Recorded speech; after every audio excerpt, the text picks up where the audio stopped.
Form के साथ वापस लौटता है। यह देखकर साइटामा बिल्कुल ही शॉक्ड हो जाता है। इसके बाद गोजो कहता है कि वाकई तुम में दम तो है, तुमने मुझे मेरे प्राइम फॉर्म में आने पर मजबूर किया, लेकिन अब तुम पछताओगे क्योंकि अब तुम एक ऐसे बंदे से लड़ने वाले हो जो बिल्कुल सनकी हो चुका है।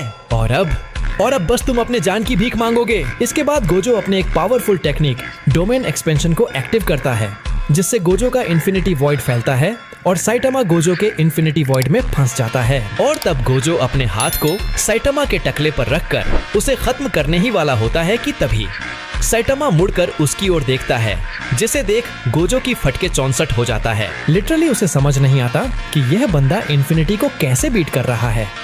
वहीं दूसरी ओर साइटामा को आसपास के बैरियर को देख मजा नहीं आ रहा है और अब वह इसे तोड़ने की सोचता है। इसी के साथ एक पावरफुल पंच से वह गोजो के पूरे इन्फिनिटी वॉइड को ही तोड़ देता है। गोजो ये देखकर बहुत ही शॉक्ड होता है, लेकिन अब उसके गुस्से का लेवल बहुत ही ज्यादा बढ़ चुका है। उसका एग्रेशन लेवल इतना ज्यादा बढ़ चुका है कि हमें गोजो का सबसे पावरफुल फॉर्म देखने को मिल रहा है। गोजो सिर्फ इतना कहकर कि अब तुम नहीं बच पाओगे, अपने पूरे कर्स्ड टेक्निक्स को कलेक्ट कर एक बहुत ही पावरफुल अटैक क्रिएट करता है और उससे साइटामा पर अटैक कर देता है। ये अटैक वाकई बहुत ही पावरफुल होता है क्योंकि इसके प्रेजेंट से ही आसपास सब टूटने लगता है। गोजो अपने प्राइम लेवल पर होता है और जैसे ये अटैक साइटामा को लगता है, साइटामा का हालत खराब हो जाता है। इस अटैक से एक बहुत ही बड़ा एक्सप्लोजन होता है जिससे पूरा यूनिवर्स शेक होता है।